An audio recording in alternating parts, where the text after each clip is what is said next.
So, this week in gaming news, Valve unleashed a bombshell. They revealed a portable electronics console promising to allow the most powerful games on Steam portable. This little technological miracle is called the Steam Deck. Now, I do have some concerns about this device, but first, let's discuss the obvious pros of this little wonder portable that gaming sites are calling the Nintendo Switch's newest rival and the reason to sell off your Nintendo Switch. First of all, it's running a native Steam operating system created specifically for the portable device. This means that it is built specifically to run for this system, which limits the possibility of software bugs and glitches, and also means that all the games in your Steam library are able to run on the deck so long as they can fit onto the storage for the device. More on that in a few moments.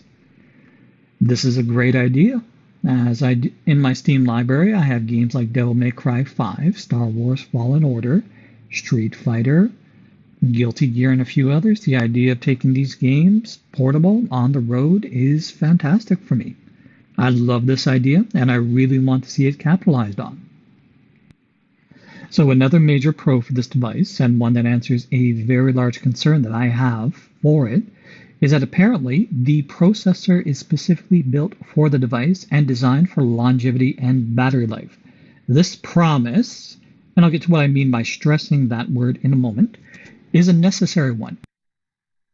Past portable devices that tried to be high spec and run cutting edge graphics ended up with extremely poor battery life as a result. Usually, a battery on this kind of system would last within the 1 to 2 hour range.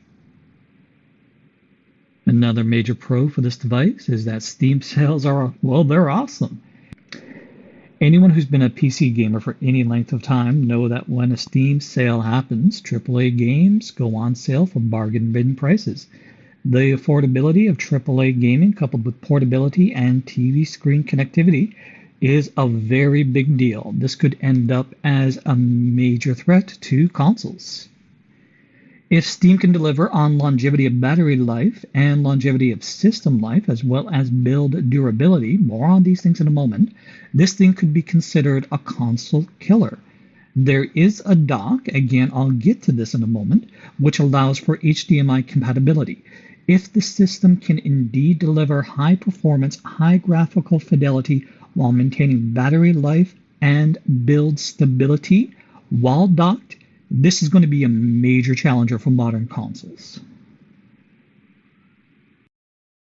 Okay, so full disclosure here, this is the part of the review where I go full buzzkill on hype and start asking the hard questions.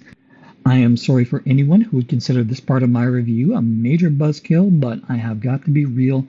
I have concerns about the system, and I am about to voice them. And so I ask that anyone considering purchasing this device listen to what I have to say here. So first of all, that dock I mentioned, it's sold separately at an undisclosed price as of yet. Pardon my French, but that is bull. Anyone who knows anything about marketing understands the reason for this decision. This is basic marketing 101. Valve is watching the pre-orders, and if they aren't meeting certain expectations, expect to see the dock suddenly become included with the system deck or sell for a very low and affordable price.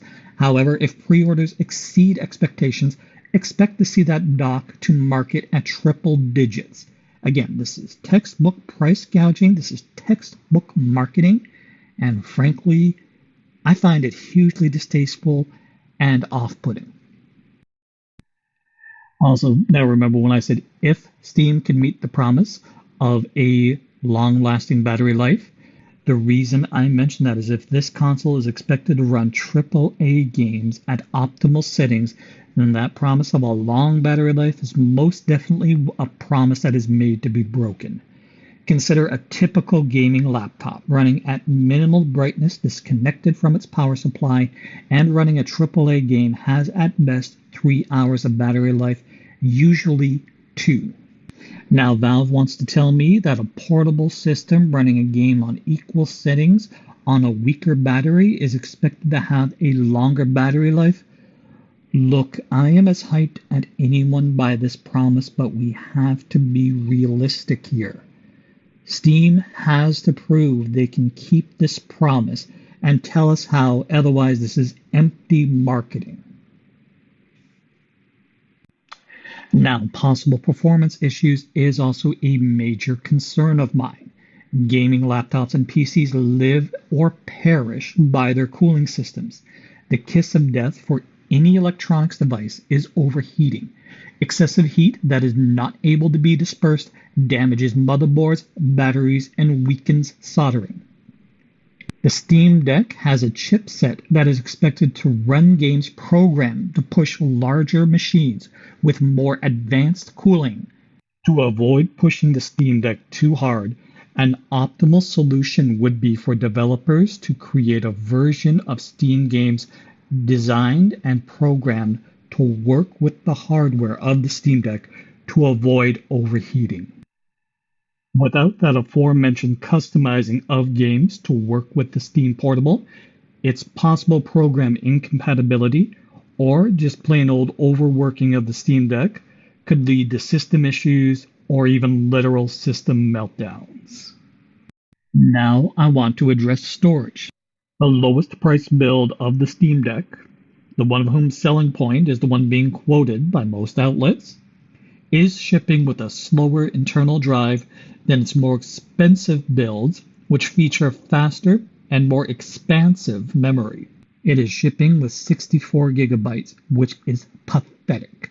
It wouldn't be able to hold a single AAA game. It's clear that this base model exists to pump up the price of the actual product. It's another marketing gimmick. I feel like the damn Ferengi are marketing this thing. And these marketing gimmicks further drive home the concerns that I have that Valve is focusing on marketing and hype rather than actual build quality and performance, which is what they need to focus on in order to succeed.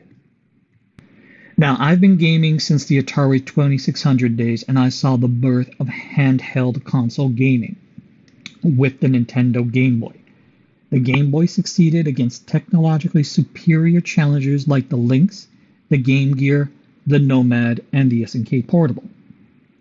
The Game Boy was able to do this because it was built on a philosophy of simplicity. This is something the makers have said in interviews.